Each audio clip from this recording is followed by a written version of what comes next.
Narito at dumating na isang dakilang propeta. Sugo ng Diyos sa bayan niya.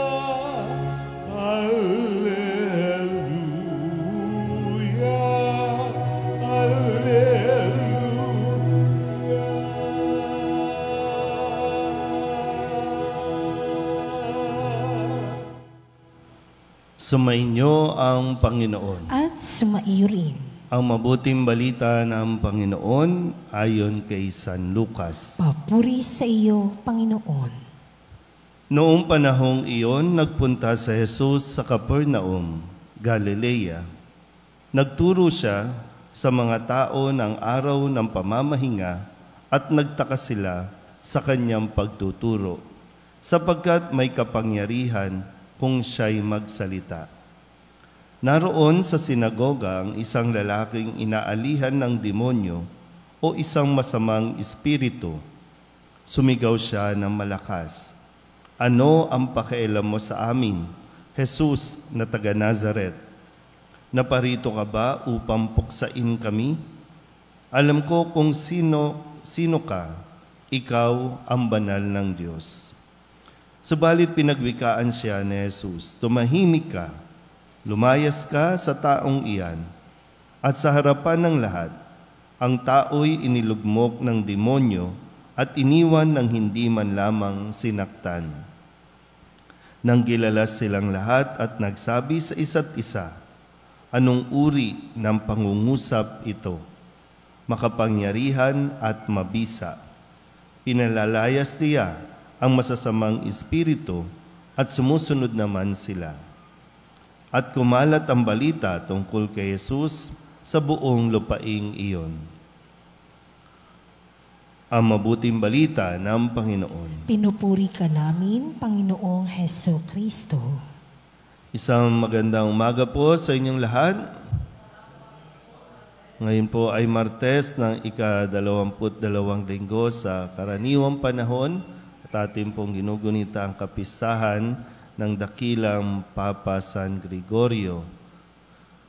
At nawa sa patuloy na pag-ulan, dalangin natin ang kaligtasan ng lahat ng mga taong lalong-lalo na para doon sa mga nakakaranas ng matinding pagbaha, landslide, mga nahihirapan sa kasalukuyan kung paano sila matutulog, paano sila pagkatapos nito, yung mga bahay nila ay inanod ng tubig, nasira dahil sa mga pagguho ng lupa. At tunay nga na sa ganito mga pagkakataon, makikita natin kung sino talaga yung may mga otoridad, sino talaga yung may kapangyarihan o may karapatan na kumilos. Dito natin yan nakikita. Yung credibility ng isang tao na susubok at nakikita kapag may mga ganitong mga pangyayari sa paligid natin. Kailangan lang talaga din natin maging mulat, maibuka natin ang ating mga mata para makita kung sino talaga yung may credibility. Pag sinabing credibility, hindi lang basta magaling magsalita, kundi yung kanyang sinasabi ay nailalagay niya sa kanyang pagkilos. Kaya sana po nananawagan tayo sa mga politiko natin dahil sila yung talagang naglilingkod sa dapat, nagpro-provide ng kaligtasan ng ating bayan. Ihinto nyo na yung mga bangayan ninyo, ihinto nyo na yung mga siraan ninyo, ihinto nyo na yung mga mga kadramahan ninyo dyan sa inyong mga kinauupuan dahil hindi yan nakakatulong at hindi yan nakakabuti sa ating bayan. Kasi dito po, no, sa ating Ebanghelyo, sa ginawa ni Jesus na pangangaral, pagtuturo, di ba po, no, namangha sila kasi kakaiba siya eh. Doon sa ibang mga guro, kakaiba yung kanyang pagsasalita.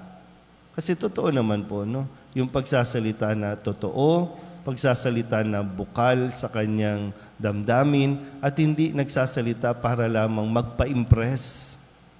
Hindi yun yung totoong kapangyarihan.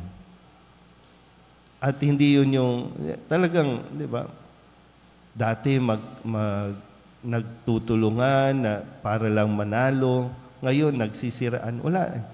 Sa maraming politiko, nawawalan na ng credibility. At wala tayong kapangyarihan, wala tayong karapatan, parang gano'n, no? Wala tayong karapatan magsalita kung tayo mismo ay hindi nakakakitaan ng kung ano yung ating mga sinasabi. Mahirap magsabi na sinungaling ka kung yung nagsasalita mismo ay sinungaling. Kaya nga, di ba, sa pamilya, sa loob ng tahanan, sa mga magulang, mahirap para sa mga anak ang sundin ang mga magulang kung ito ay nawawalan na ng credibility. Sabihin nyo ulit, credibility. Yung credibility o kredibilidad, ibig sabihin yung karapatan mong magsalita, karapatan mong magpalayas ng masasamang espiritu. Ito yung nakita ng mga tao kay Jesus. Anong meron sa kanya? Diba? Hinahangaan. Kasi kahit ang masasamang espiritu, sumusunod sa kanya. Kasi walang maibabato kay Jesus eh. Walang pwedeng ibuelta kay Jesus. Yun yung magandang makita rin natin sa ating, lalo na kami, no? Sa mga pari din, sa mga taong simbahan, mahalaga yung may kredibilidad tayo para masabi natin meron tayong kapangyarihan magsalita. Hindi yung self-proclaim natin na influencer tayo, self-proclaim na advisor tayo, self-proclaim. At sabi ko, no, sa mga sitwasyon na kailangan magdesisyon, sa mga sitwasyon na kailangan tugunan ang pangangailangan, diyan mo talaga makikita kung sino ang mayroong kredibilidad. Kaya naman, patuloy natin na hingin ang grasyang ito, ang biyayang ito mula sa Panginoon, na magkaroon din tayo ng kapangyarihan na makapagpalayas ng masamang espiritu na pilit na iniimpluwensyahan ang ating mga isipan, ang ating mga desisyon at ang ating mga pagkilos. Tanging si Kristo ang makakatulong sa atin. Tanging si Kristo ang kailangan nating matularan para mapawi din natin ang mga nagpapahirap o mawala din ang mga nagpapahirap sa atin. Amen?